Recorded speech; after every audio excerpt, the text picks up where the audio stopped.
Hello and welcome to this special Women's Day interview series for News 9.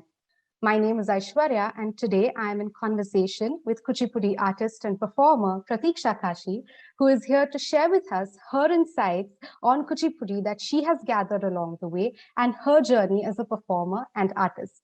Thank you, Prateeksha ji, for joining us today. Thank you, Aishwarya, for having me on this. So before we get into all the things about Kuchipudi that you like best and all your projects and everything, let's just first begin with your first footsteps into Kuchipudi, seeing as how the dance form was already in your household because you learned under your mother, Bharatanatyam Kashi, who is an exponent in her own right. So, your introduction to the dance form and why especially you persisted in learning, in taking up this mantle from your mother and then forged your own identity as a performer. So perhaps we can start with that. I think that's a wonderful question to begin with, because I always feel that the childhood days of always affect her through the rest of her life. That has a very big impact. And for me, I can say that I think I had quite an eventful and a colorful childhood. Because as you rightly said, I grew up in a household where my mother, Guru Bharatanatyam Kashi, she is a Kuchipudi exponent by herself. And also my father, Mr. Vijay Kashi, he's a cine artist. So art was a very important aspect in our household. And I think the biggest takeaway for me was it made dance or art in general everyday life. So when I grew up, it was not like I went to dance class as a hobby on just maybe on weekends or not on particular chosen days. For me, before I went to school, I had dance happening. After I came back, I went straight into the dance class most of the times, more than home. Most of the times I did my homeworks or I studied for my exams in dance class. So dance was a very significant part. Not just that, because both my parents were artists, I got to meet a lot of the art fraternity from the film industry as well as from the dance fraternity. So I think I'm a single child. So that also made me more friendly towards people, more approachable. And because I used to also travel with my parents for shows and performances from a very young age, it kind of built in that flexibility of mind, I think, which today is very important, as you might agree. So dance that way became a part of my everyday life, which later on, when it came to dance as a career and what more, I took up things which I could manage with dance. And there came a point where I had to choose. That is when the choice was very clear, because I couldn't think of a everyday life without dance. And I couldn't just quit it for anything else. I was working at SAP Labs as a front-end developer, and I loved my job. But when it came to a choice, thanks to my family and a lot of my friends who helped me, and these days which I had seen as a child all around and interacting with dancers, practicing dance, I think has a very big impact on me as a person. And was it a bit of a challenge managing your job and even then showing up for Riyaz every day, because you had a different career, you had a different profession. I mean, let's just say alternate profession. It's not a different one, but you had these two things going for you. And was that ever a challenge, the balancing act? Yes, to an extent. But see here, I think two things matter. One is also the attitude, your intentions, right? So I was grown up always in a household where my parents always told me, you're not doing a great job by studying. That's what everybody does. And you're neither doing a great job by practicing dance simultaneously, because there are thousands of people who are doing more than you. Just to say that human mind is capable of doing multiple things. You don't have to limit it. That was how I was grown up. And whatever I did, they still do. There's a lot more to explore.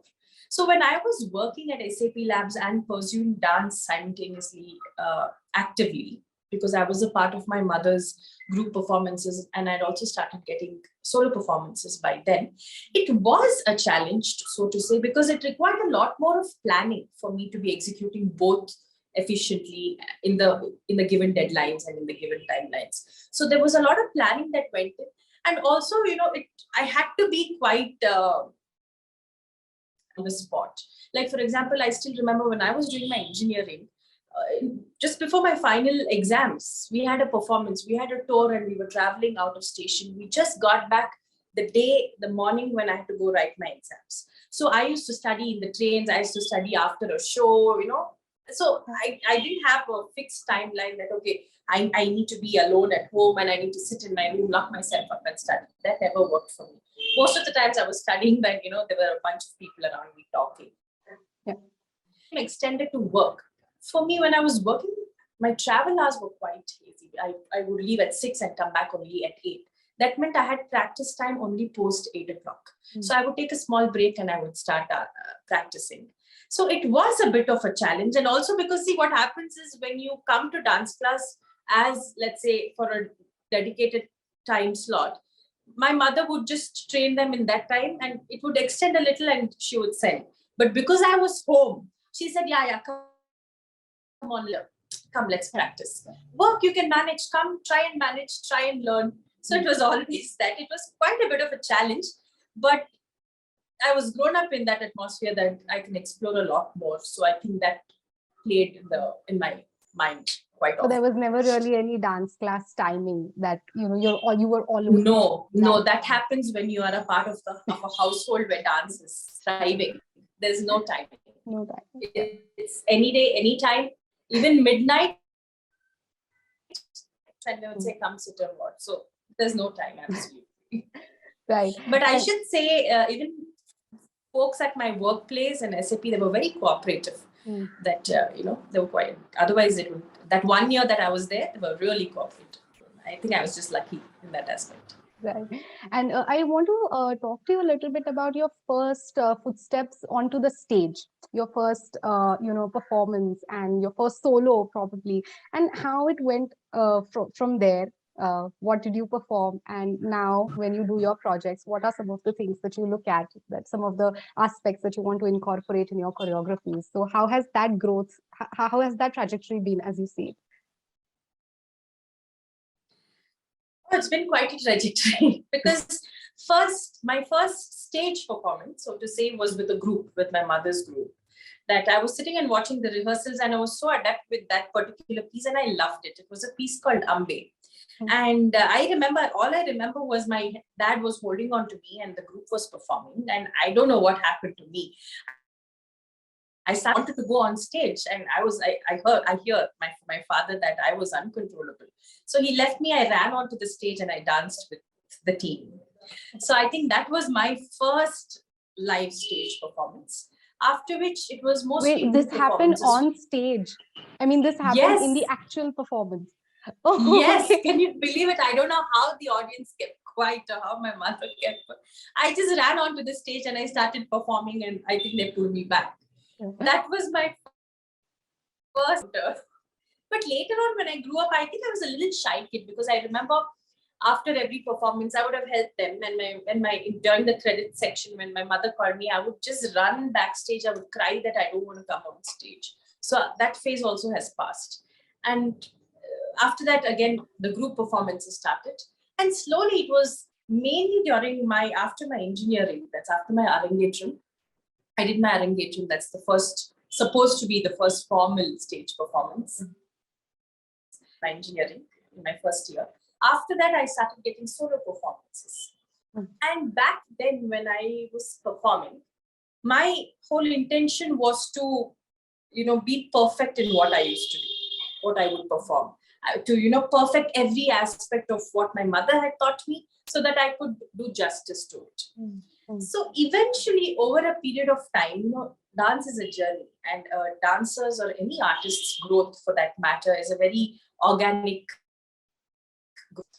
So for me, now it has come to a stage eventually that, she said, okay, perfection is very important. Now it's not just about learning and performing. It's a lot of my own inputs as well. It's a lot of what I bring to the plate added to my mother's choreography.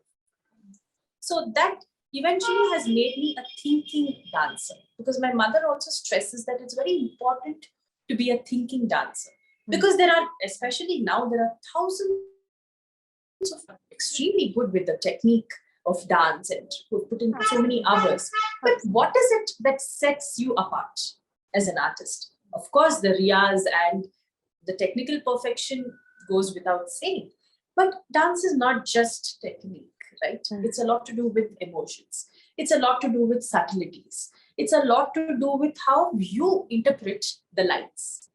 The line may be very simple. It might say, he is a moon-faced lord, just for an example. But what can you bring into it? And most importantly, how can you relate a poetry that is written generations ago to present life? Absolutely. How can you intertwine it with your own experience? So I think over the years, a lot of this has come into my plate. And for me, even when I perform the same piece, say I do it into 3 shows, I try to see how else can I look at it? What can be the other perspective that can add the answer and to my presentation? Because at the end of the day, I want to really bring in something worthwhile to my audience. Because in a day where time is money, if people are coming to watch us, be it online or offline, as an artist, it becomes very important to respect that. And we need to give them something that they can go home with. Absolutely. So I concentrate on that quite significantly. Right. And could you talk a little bit about some of the projects that you have undertaken, which are really special to you, some of the venues at which you have performed, which particularly stand out for you in your career as a performing artist? So, yeah, there have been quite many, but I would like to mention a few considering the time. My first, I was still an amateur dancer back then. And it was a competition that my mother took me to, which was organized by Prateeksha Kashi's foundation. It was happening in Mumbai. And that was the first competition where usually what happens in competitions, if you're in Kuchipudi, only judge, then Bharatanatyam, etc. But this was an open competition. Any dancer can come in, and only finally 2 would be picked. 2 from the dance, 2 from instruments, and 2 from the vocals. And I went to Mumbai and I performed. I got selected.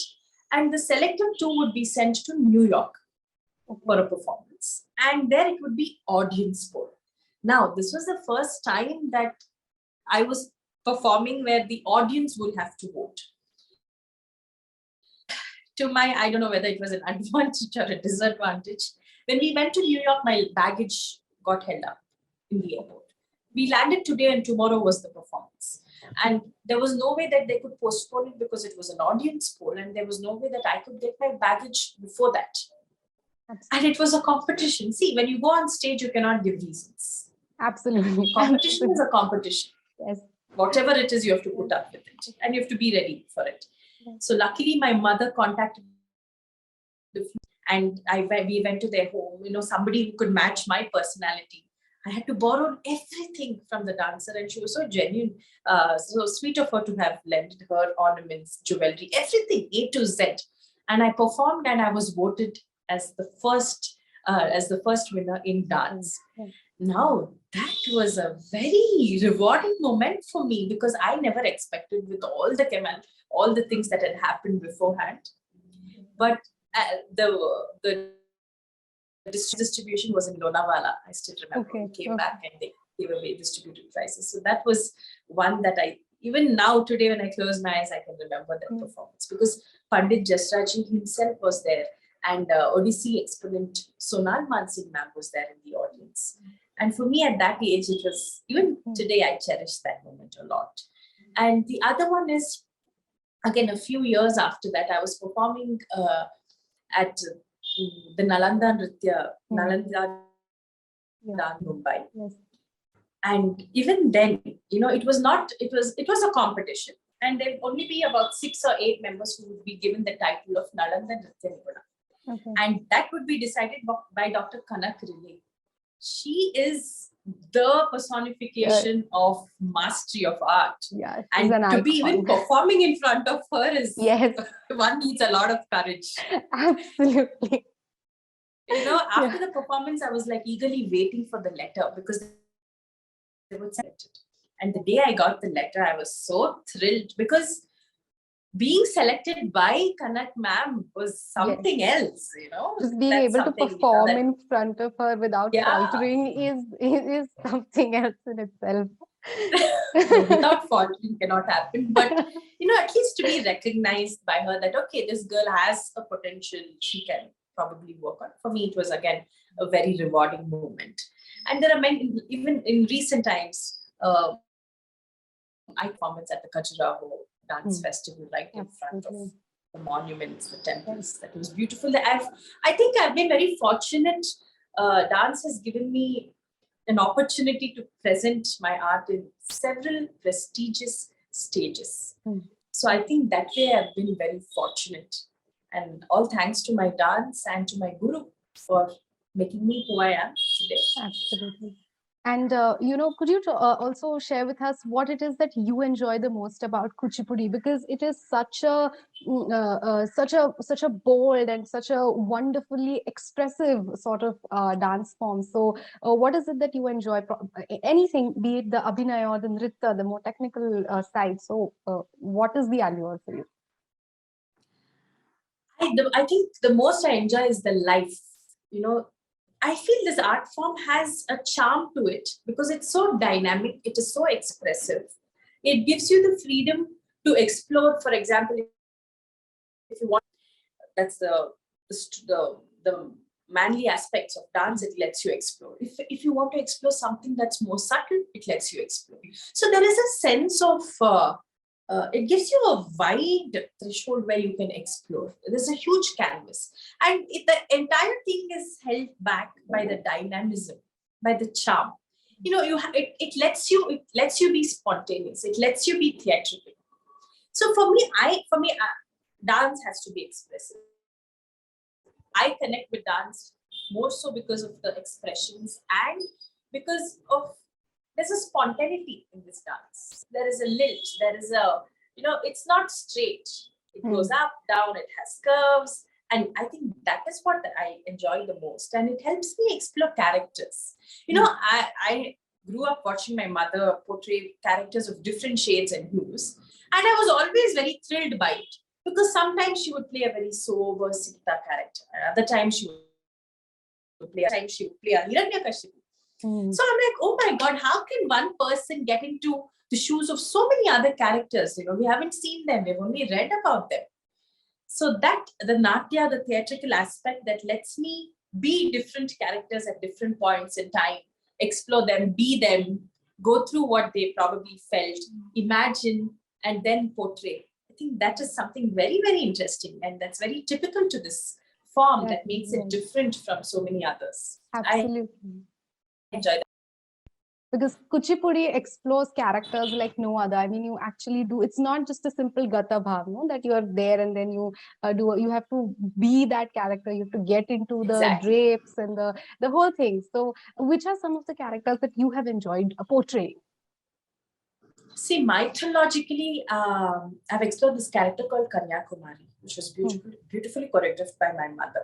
So Kanyakumari, we know of it as the southernmost tip of India, but she too has a story. Even today, they say she's waiting to marry Shiva. That's why she has a garland in her hand. So that is one mythological character that has given me a lot of satisfaction. And historically, from the historic point of view, I have played the role of Rudrama Devi, Rani Rudrama Devi from Kakatiya dynasty in Bengal. So that helped me, really bring out the valorous side of me. Kanyakumari was more sober and also power, subtle power. Here it had to be, the power.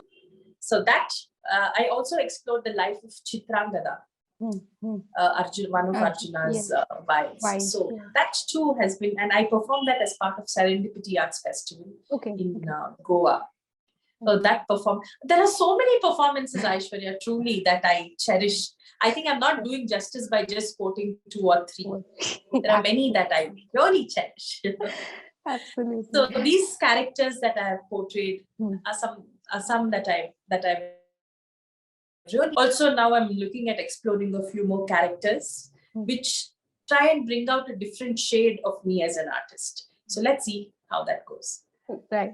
And, I also wanted to talk to you a little bit about this whole socio-political or socio-cultural aspect that is often so integral to classical dance. Because when we look at Indian classical dances, there is a hierarchy embedded within them. I mean, often people do confuse Kuchipudi for Bharatanatyam. They use them as very interchangeable identities. Some classical dances are more well known than certain others. And there's always this sort of hierarchy, so to say, within classical art forms. So how do you tackle that? How do you negotiate with that to make sure that Kuchipudi is getting its artistic due? See, I think the only way out is to educate them. Because earlier we didn't have much of this issue because the audience were very well read. They were learned audience who would come to watch dance. And also as a part of almost every household. That was the only, so to say, the source of entertainment. So it was easier for people to differentiate between forms and be clear about it. And also, I think because earlier the subjects used, for example, in Kuchipudi, Satyabhama character was only portrayed in Kuchipudi. In none of the other art forms they would take it. So the minute you see a Satyabhama being portrayed, you knew it was Kuchipudi. And even musically, the musicality of Kuchipudi itself is very different. For that matter, any dance its own, though we use Carnatic in Kuchipudi, though even Bharatanatyam uses Carnatic music, the way it is sung, here there is a lot of Andhra genes to it. So though it's Carnatic, the way it is sung is very different. Right from musicality to the costumes, what we call aharya, to the themes selected and the way themes are presented. Even the abhinaya aspects of Kuchipudi and Bharatanatyam is so different, or any dance form. That's why India is proud to have 8 different classical culture that we have. And also because these classical dance forms originated from a particular province. So all the culture, the mannerisms, and the psyche of a culture is inbuilt in a dance form. Right. That's why they say dance is bridge. It's like a bridge from the past to the present and a bridge to the future as well. So what happens today? What has happened is the segregation has kind of become very dilute. So you see a Satya in Kuchipudi, in Bharatanatyam, in so many other forms. Even musicality, there's been a lot of interchanges and borrowing that has happened. I think that's one of the main reasons why, even for audience, it's very hard for them to distinguish, because the costumes or even the ornaments look very similar. Dancers are also exploring on newer dimensions. But I would say the life force of Kuchipudi only is very different, because Kuchipudi it originated drama tradition. Like for many who have seen Karnataka Yakshagana or Kathakali, which is a dance drama, male-dominated tradition, Kuchipudi originated from that. So today, from that, we have come into majorly a solo. Of course, there are still group presentations that are being done, but Kuchipudi is seen more as a solo. Though it is a solo, it carries the roots of of the dance drama tradition. Whereas Bharatanatyam came as a solo, solo Devadasi dance tradition. So the roots itself are very different. So the fruits or the flowers that it bears will definitely have different flavor. So I think the audience today are very intelligent, that if you explain them, if they're educated, and by also watching many performances, I think as dancers, we can tackle this issue of them confusing Kuchipudi to be Bharatanatyam and vice versa. Right, absolutely. And as you were just saying, Kuchipudi did have this tradition of dance drama. It has its roots in Yakshagana, but there is also always this ongoing debate about how classical dances are always restricted to their own structures, their gharanas, their very stringent norms of who can practice what. So over the years, over the centuries rather, how do you see classical dance as having become a more inclusive space? And do you see any efforts being made even today to make it a more inclusive and a sort of less, we always tend to put classical dance on a pedestal. So have you seen that kind of shift happening where we're sort of becoming a more inclusive space of artists? Of course. I think, see, this is my perspective. Earlier, we say dance was restricted to a particular caste or it was limited to a few people, I feel it's it's just a perception. Let me tell you why. See, earlier what would happen, to travel between one place to as it is today. Today we have a global exposure. The world has really shrunk thanks to technology. But in the days when classical dances of India took shape, it was not like that. Transport was not so easy. And these dance forms were restricted to their own origin, places of origin. So they would probably go from one village to another. And slowly it became national, where people from one state started going and presenting. So when this happened, there was a lot more dancers also took from different states. And that's where its dance, I think, started becoming a little more secular, a little more inclusive. Now it has gone global. So naturally, artist's mind is something like a sponge. It absorbs things very easily. So now when artists have, they're traveling and they're presenting to different audiences, the content of presentation is also changing. I wouldn't call earlier to be very stringent, because they were doing the best of what they could in the sense that they had to cater to. Even today, when we go to, let's say, Andhra Pradesh, the kind of audience, the kind of pieces we choose is very different versus, let's say, if I'm performing in California, or let's say I'm performing in Khajuraho. So the whom you're presenting to also plays a very important role when we as artists plan our presentations. So I think when it started off, it catered to a smaller section of audience, and it was a set format, because that was what worked back then. And even then, the versions that were being done. Speaking of Kuchipudi, I can say there was a time when it is written in history, that in books that we also read, there was a time when Kuchipudi Bhagavatars had gone to this place, and they realized that one of the ministers, he was being very unjust to his people, but the king didn't know about it. And that was the ongoing problem in the village. So Kuchipudi artists were so spontaneous. They were very good writers, singers, dance package. Because dance, again, was a part of their everyday life. It was not a profession alone. So they immediately wrote a plot and they presented in front of the king. So to say that he understood, okay, this person is being very unjust, and he immediately put him to prison, and the solution and the problem was solved. So we often mistake dance to only be talking about mythology, about something that happened in the past. No, dance is very relevant. We can choose topics that are relevant even to this day. So now, from then to today, national to global, I think it's become very secular and very inclusive. There are several artists doing great jobs. Some take up social topics, and some take up political, some take up mythological. So there are various shades and hues. I think that spectrum has broadened now, and the artists are making good use of it. Yeah, absolutely. And my last question to you is about the future of classical dance, of performing art itself, because the pandemic, COVID-19 has changed literally everything. It has changed the way we look at performing arts, the way we look at attending concerts, so to speak. Everything is going virtual. So even we do stage virtual classical dance concerts nowadays. I mean, just yesterday I was attending a Zoom stream of a Mahashivratri concert. So where do you see classical dance going, so that we are actually able to preserve this sort of rich repertoire that we have? See, the future for dance, for Indian classical dances, is quite bright. The reason I say is, one is, even in terms of the dancers, many youngsters who are qualified, for example, qualified engineers, doctors, or even lawyers, they're all embracing dance as a full-time profession. And today, because of technology, people are aware of the standards that are already there. And be it an amateur dancer, be it an aspiring professional, or be it a professional. So the bar has gone, and there are a lot more dancers who've come into the ring. So in terms of dancers too, I see the future is bright. And on the other side, in terms of takers, it's a cycle.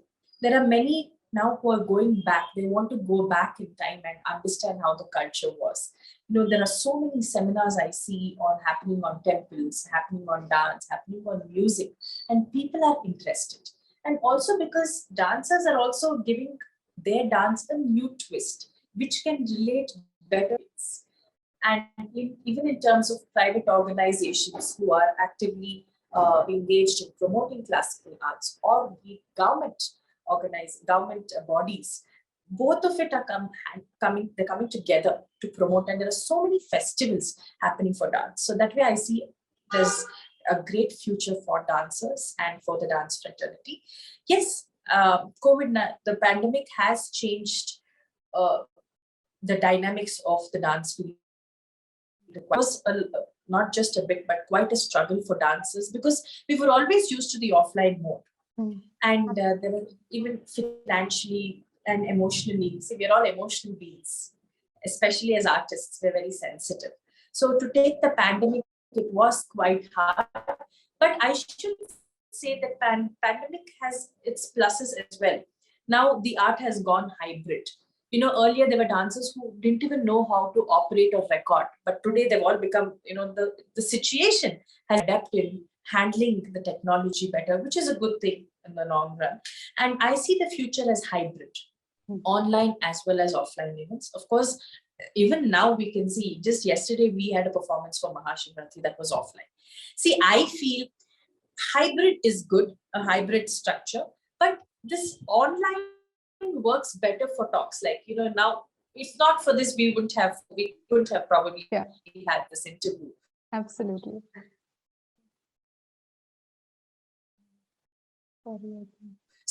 Talks, for seminars, or probably, verbal workshops. But I would like to see more of offline when it comes to performances, because nothing like an offline performance for the artist, not for the audience. It may be the same stage, the same lights that we used to record, but when we perform in front of the audience, and there's an energy exchange that can never be traded off. So I think I would like to see more of offline performances and lecture demonstrations. But for talks and online is a boom. So I see the future as hybrid. Yes, absolutely. Great. Thank you so much for talking to us for this special interview series for News9. And I'm sure that your insights have always been very prolific in terms of understanding Kuchipudi and classical dance as well. So thank you so much for this conversation. Thank you. Thanks for having me.